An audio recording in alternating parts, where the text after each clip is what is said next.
পৃথিবীর প্রথম সফল নিয়ন্ত্রিত এবং শক্তিসম্পন্ন উড়োজাহাজ আবিষ্কার করেন আমেরিকার দুই ভাই উইলবার রাইট এবং অরভিল রাইট, যারা ইতিহাসে রাইট ভ্রাতৃদ্বয় নামে পরিচিত। তারা যে বিমানটি তৈরি করেছিলেন তার নাম রেখেছিলেন রাইট ফ্লায়ার। যেহেতু দুই ভাইয়ের নাম ছিল উইলবার রাইট, অরভিল রাইট, এর জন্য বিমানের নাম রেখেছিলেন রাইট ফ্লায়ার। অরভিল রাইট প্রথম বিমানটি চালিয়েছিলেন কিন্তু অরভিল রাইট। প্রথম ফ্লাইটটি আকাশে মাত্র 12 সেকেন্ড স্থায়ী ছিল। মাত্র 12 সেকেন্ড ধরে বিমানটি আকাশে উড়েছিল এবং এটি 120 ফুট দূরত্ব অতিক্রম করেছিল। 36.5 মিটার দূরত্ব অতিক্রম করেছিল। কতটুকু? 120 ফুট বা 36.5 মিটার। রাইট ভ্রাতৃদ্বয়ের আসল সাফল্য ছিল বিমানের 3 অ্যাক্সিস কন্ট্রোল বা 3 মুখ নিয়ন্ত্রণ ব্যবস্থা, যা পাইলটকে আকাশে বিমানের ভারসাম্য রক্ষা করতে সাহায্য করত। এই সম্পর্কে অতিরিক্ত কিছু তথ্য হলো, ভারতে প্রথম বাণিজ্যিক ফ্লাইট, অর্থাৎ ভারতের আকাশে প্রথম বাণিজ্যিকভাবে ফ্লাইট ওড়ে 1911 সালের 18 ফেব্রুয়ারি। ফ্রান্সের একজন পাইলট, যার নাম হেনরি পিকো, তিনি এলাহাবাদ থেকে নাইনি পর্যন্ত একটি বিমানে করে মেল বা চিঠি বহন করেন। ইতিহাস অনুযায়ী স্যার বীরেন রায়কে বাংলার অন্যতম প্রথম অগ্রগামী পাইলট এবং বিমান উৎসাহী হিসেবে গণ্য করা হয়, যিনি কিন্তু বেহালা ফ্লাইং ক্লাব প্রতিষ্ঠা করেছিলেন। 1903 সালের আরেকটি উল্লেখযোগ্য ঘটনা হলো, এই সালে ফোর্ড মোটর কোম্পানির প্রতিষ্ঠা হয়। 1903 সালের 16 জুন প্রতিষ্ঠা করেন হেনরি ফোর্ড। প্রতিষ্ঠা হয় ডেট্রয়েটের ম্যাক এভিনিউতে। 1903 সালে ফোর্ড কোম্পানি, গাড়ি তৈরির কোম্পানি ফোর্ড কোম্পানি প্রতিষ্ঠিত হয়। প্রতিষ্ঠা করেন হেনরি ফোর্ড। 1903 সালের আরেকটি উল্লেখযোগ্য ঘটনা হলো, এই বছর ট্যুর ডি ফ্রান্স চালু হয়। ট্যুর ডি ফ্রান্স হলো একটি ঐতিহাসিক সাইক্লিং রেস। এটি 1903 সালের 1 জুলাই ফ্রান্সের প্যারিসের কাছে মোজেরো শহর থেকে শুরু হয়। অ্যাকচুয়ালি এই সাইকেল রেসের আয়োজন এবং স্পন্সর করেছিল ফরাসি ক্রীড়া সংবাদপত্র অর্থাৎ খেলাধুলার বিষয়ে যে সংবাদপত্র, সেই সংবাদপত্র এল অটো। সংবাদপত্রের নাম হচ্ছে এল অটো। তাদের পত্রিকার বিক্রি বাড়ানোর লক্ষ্যে কিন্তু এই রেসের আয়োজন এবং স্পন্সর করেছিল। 60 জন প্রতিযোগীর মধ্যে ফরাসি সাইক্লিস্ট মরিস গ্যারিন 19 জুলাই প্রথম ট্যুর ডি ফ্রান্সের শিরোপা জেতেন।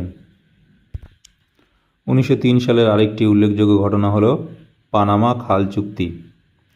1903 সালে পানামা স্বাধীন হওয়ার পর আমেরিকার সাথে হে-বোনাউ-ভারিলা চুক্তি সই করে। এই চুক্তি অনুযায়ী যুক্তরাষ্ট্র স্থায়ীভাবে পানামা খাল অঞ্চলের নিয়ন্ত্রণ পায়। পরবর্তীকালে পানামার সাধারণ মানুষ এবং সরকারের মধ্যে নিজেদের সার্বভৌমত্ব ফিরে পাওয়ার জন্য তীব্র ক্ষোভ এবং আন্দোলন শুরু হয়। এই তীব্র ক্ষোভ এবং আন্দোলনের জেরে 1903 সালের পর আবার 1977 সালে 7 সেপ্টেম্বর ওয়াশিংটনে মার্কিন প্রেসিডেন্ট জিমি কার্টার এবং পানামার রাষ্ট্রপ্রধান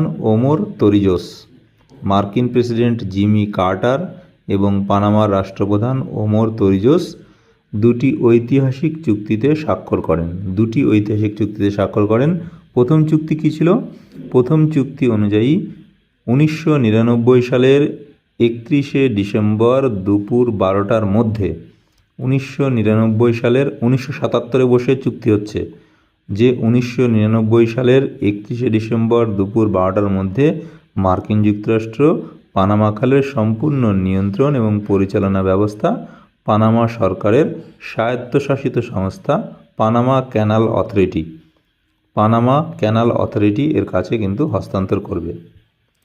আর দ্বিতীয় চুক্তি কী ছিল? দ্বিতীয় চুক্তির মাধ্যমে নিশ্চিত করা হয় যে পানামা খালটি স্থায়ীভাবে নিরপেক্ষ থাকবে, অর্থাৎ যুদ্ধ বা শান্তি যে কোনো সময় পৃথিবীর সমস্ত দেশের বাণিজ্যিক এবং সামরিক জাহাজ এই খাল দিয়ে সমানভাবে পারাপার করতে পারবে। তবে খাল সুরক্ষায় মার্কিন সামরিক বাহিনীর হস্তক্ষেপের অধিকার পরোক্ষভাবে কিন্তু বহাল রাখা হয়। চুক্তির শর্ত মেনে 1999 সালের 31শে ডিসেম্বর যুক্তরাষ্ট্র আনুষ্ঠানিকভাবে খালের সম্পূর্ণ চাবি এবং নিয়ন্ত্রণ কিন্তু পানামার হাতে তুলে দেয়। 1903 সালের আরেকটি উল্লেখযোগ্য ঘটনা হলো 1903 সালে RSDLP Russian social Democratic labour party এরা কিন্তু মতাদর্শ এবং সাংগঠনিক কাঠামোর পার্থক্যের কারণে দুটি ভাগে কিন্তু এরা ভাগ হয়ে যায়। একদল হচ্ছে বলশেভিক আর একদল হচ্ছে মেনশেভিক। একদল বলশেভিক, একদল মেনশেভিক। বলশেভিকের নেতা ছিলেন ভ্লাদিমির লেনিন এবং মেনশেভিকের নেতা ছিলেন জুলিয়াস মার্তভ। বলশেভিকের অর্থ সংখ্যাগরিষ্ঠ, মেনশেভিক অর্থ হচ্ছে সংখ্যালঘু। বলশেভিকের সদস্যপদ ছিল কঠোর এবং কেবল সক্রিয় বিপ্লবী যারা তারাই অংশগ্রহণ করতে পারত। মেনশেভিক উদার এবং সাধারণ সমর্থক সবাইকে নিয়ে চলত।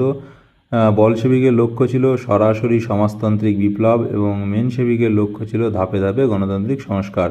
এই ঐতিহাসিক বিভাজন পরবর্তীকালে 1917 সালে রাশিয়ায় বিপ্লবের পথ প্রশস্ত করেছিল এবং আলটিমেটলি শেষ পর্যন্ত কিন্তু বলশেভিকরা রাশিয়ার ক্ষমতা দখল করে।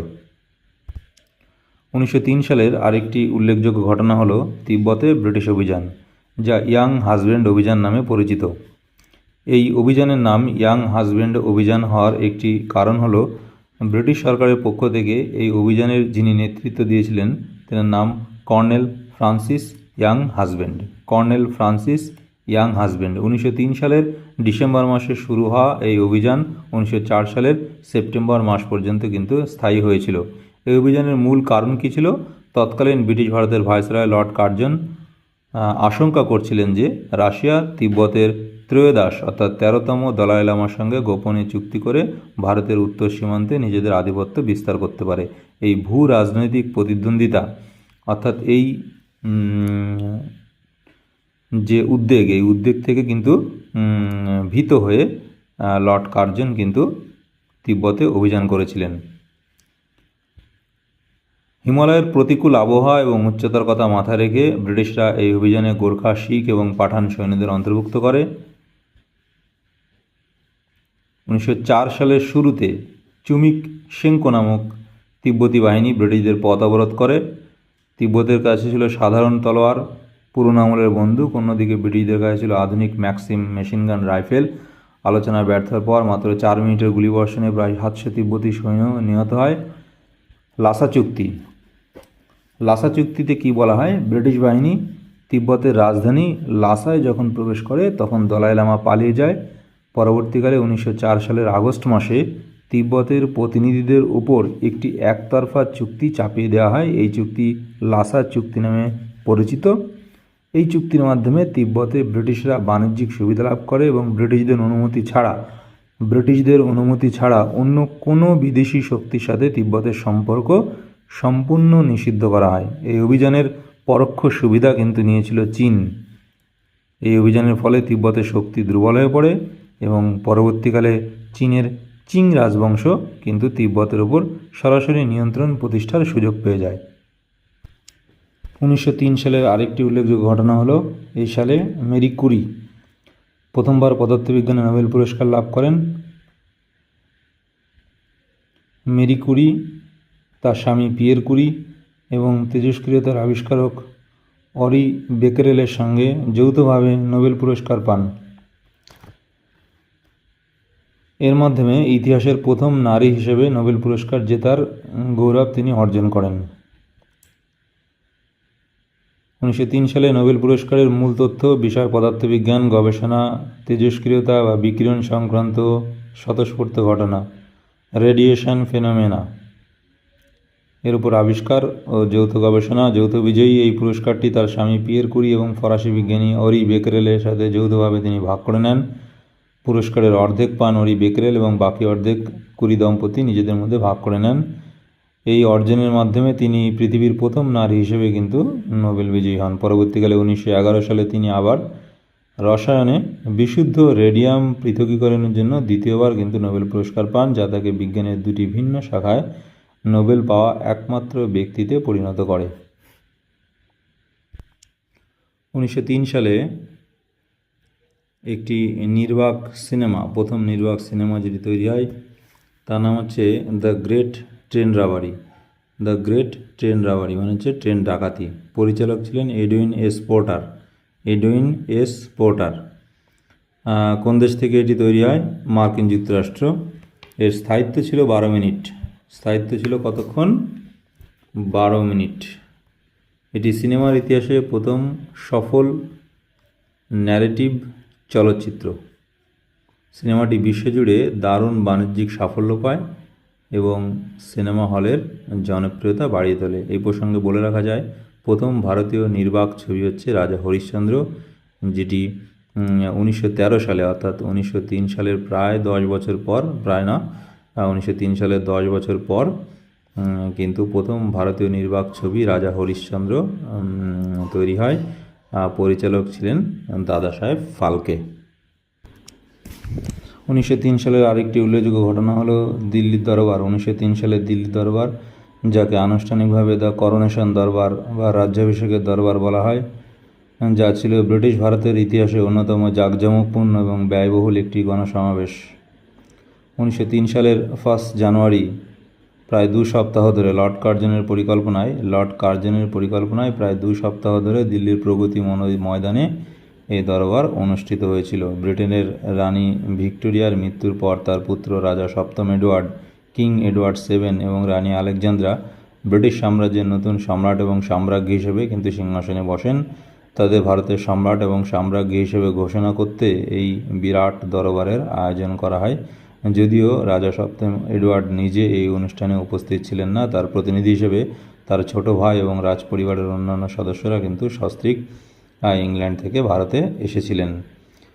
ভারতের তৎকালীন ভাইসরয় লর্ড কার্জন এই অনুষ্ঠানকে ব্রিটিশ সাম্রাজ্যের শক্তি এবং বৈভবের একটি বিশাল প্রদর্শনী হিসেবে ব্যবহার করতে চেয়েছিলেন। রাজকীয় শোভাযাত্রা, আধুনিক সুযোগ সুবিধা, বিভিন্ন রকম প্রদর্শনী কিন্তু এই দরবারে করা হয়। 1903 সালের এই দিল্লি দরবার ভারতীয় জনগণের মনে তীব্র ক্ষোভ এবং সমালোচনার জন্ম দিয়েছিল, কারণ 19 শতকের শেষের দিকে এবং 1900 সালের শুরুতে কিন্তু ভারত জুড়ে একটি ভয়াবহ দুর্ভিক্ষ দেখা দেয়, যাতে প্রায় লাখ লাখ মানুষ মারা যায়। ভারতে মানুষ যখন অনাহার এবং চরম দারিদ্র্যের মধ্যে যাচ্ছিল, ঠিক তখনই লর্ড কার্জন ব্রিটিশ রাজ্যের অহংকার প্রদর্শনের জন্য ভারতীয় রাজকোষ থেকে কোটি কোটি টাকা অপচয় করেন। সেটা কিন্তু ভারতীয়রা ভালোভাবে গ্রহণ করেননি। বিপিনচন্দ্র পাল, বাল গঙ্গাধর তিলক এবং তৎকালীন সংবাদ মাধ্যমগুলি কার্জনের এই বিলাসবহুল আয়োজনকে ভারতীয়দের প্রতি চরম নির্মম উপহাস হিসেবে আখ্যায়িত করেছিল। 1903 সালে বাঙালির একটি অত্যন্ত গুরুত্বপূর্ণ বছর, কারণ এই বছর লর্ড কার্জন কিন্তু আনুষ্ঠানিকভাবে, অর্থাৎ একটি খসড়া তৈরি করেছিলেন, যে খসড়াটি ছিল বঙ্গভঙ্গের জন্য। বঙ্গভঙ্গের প্রস্তাব, যেটা proposal of partition of Bengal, ছিল ব্রিটিশ উপনিবেশিক সরকারের একটি সুদূরপ্রসারী রাজনৈতিক সিদ্ধান্ত, যার খসড়া কিন্তু তৈরি করা হয়েছিল 1903 সালে এবং এটি চূড়ান্তভাবে কার্যকর করা হয়েছিল 1905 সালের 16ই অক্টোবর। তখন ভারতের ভাইসরয় কিন্তু লর্ড কার্জনই ছিলেন। তৎকালীন বাংলা প্রেসিডেন্সি বা বাংলা প্রদেশ ছিল বিশাল। এর মধ্যে বর্তমানে পশ্চিমবঙ্গ, বাংলাদেশ, বিহার, উড়িষ্যা এবং আসামের কিছু অংশ অন্তর্ভুক্ত ছিল।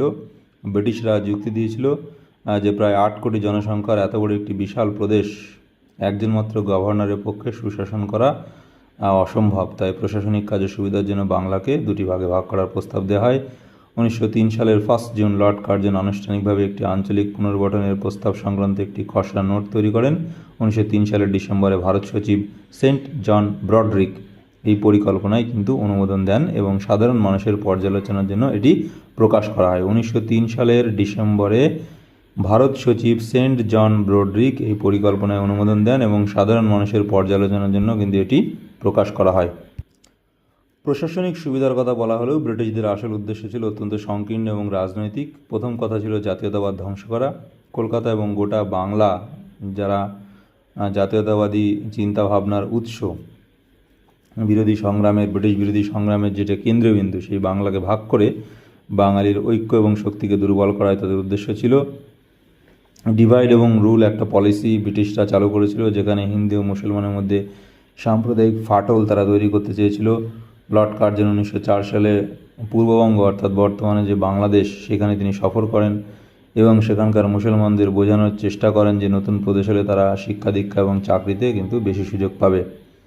প্রস্তাব অনুযায়ী বাংলাকে দুটি ভাগে ভাগ করার সিদ্ধান্ত নেওয়া হয়, পূর্ববঙ্গ এবং পশ্চিমবঙ্গ। পূর্ববঙ্গে কী কী ছিল? ঢাকা, রাজশাহী, চট্টগ্রাম, মালদা, আসাম, যার রাজধানী স্থির করা হয় ঢাকা, কারণ এখানে মুসলিম জনসংখ্যা ছিল সংখ্যাগরিষ্ঠ। আর পশ্চিমবঙ্গ কাকে করা হয়? বর্তমানের যে পশ্চিমবঙ্গ, বিহার, উড়িষ্যা নিয়ে এই প্রদেশ রাখার প্রস্তাব করা হয়, যার রাজধানী ছিল কলকাতা। এই অংশে হিন্দু জনসংখ্যা ছিল সংখ্যাগরিষ্ঠ। 1903 সালে এই প্রস্তাব জানাজানি হওয়ার পর থেকেই সমগ্র বাংলায় তীব্র অসন্তোষ এবং প্রতিবাদের ঝড় ওঠে। সুরেন্দ্রনাথ বন্দ্যোপাধ্যায়, বিপিনচন্দ্র পাল এবং রবীন্দ্রনাথ ঠাকুরের মতো নেতারা এর বিরুদ্ধে একজোট হন। 1905 সালে এই প্রস্তাব কার্যকর হওয়ার সাথে সাথে বাংলায় ঐতিহাসিক স্বদেশী আন্দোলন এবং বয়কট আন্দোলন শুরু হয়। তীব্র গণ আন্দোলনের মুখে পড়ে অবশেষে 1911 সালে কিন্তু ব্রিটিশ সরকার বঙ্গভঙ্গ রদ বা বাতিল করতে বাধ্য হয়েছিলেন। 1903 সালের ইতিহাস একটি রোমাঞ্চকর গল্প দিয়ে শেষ করা যাক। প্রচলিত একটি জনপ্রিয় ইতিহাস অনুযায়ী জামশেদজি টাটা একবার মুম্বাইয়ে তৎকালীন বিলাসবহুল একটি হোটেল, ওয়াটসন হোটেল, হোটেলটির নাম ওয়াটসন হোটেল, গিয়েছিলেন। কিন্তু সেটি শুধুমাত্র শ্বেতাঙ্গদের জন্য, অর্থাৎ সাদা চামড়ার যারা লোক তাদের জন্য হয়। ভারতীয় হওয়ার কারণে তাকে সেদিন ভেতরে ঢুকতে দেওয়া হয়নি।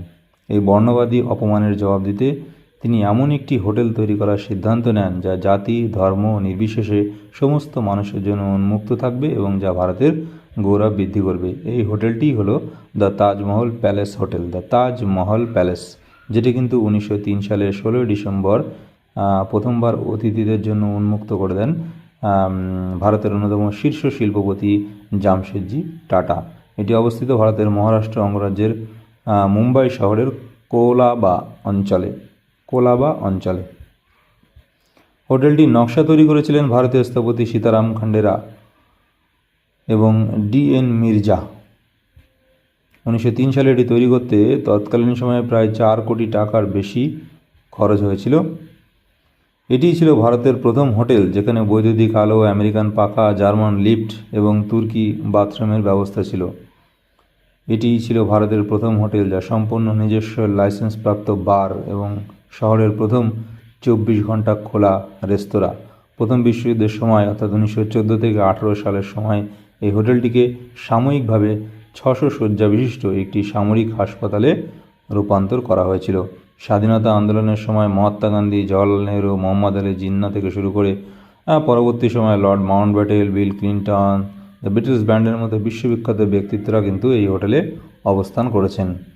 এই প্রসঙ্গে বলে রাখা যায় 2008 সালের 26শে নভেম্বর পাকিস্তানি সন্ত্রাসী সংগঠন লস্কর-ই তৈয়বার ভয়াবহ হামলায় তাজ হোটেলটি ব্যাপকভাবে ক্ষতিগ্রস্ত হয় এবং বেশ কয়েকজন স্টাফ এবং অতিথি প্রাণ হারান। পরবর্তীকালে হোটেলটি সম্পূর্ণ সংস্কার করে পুনরায় চালু করা হয়।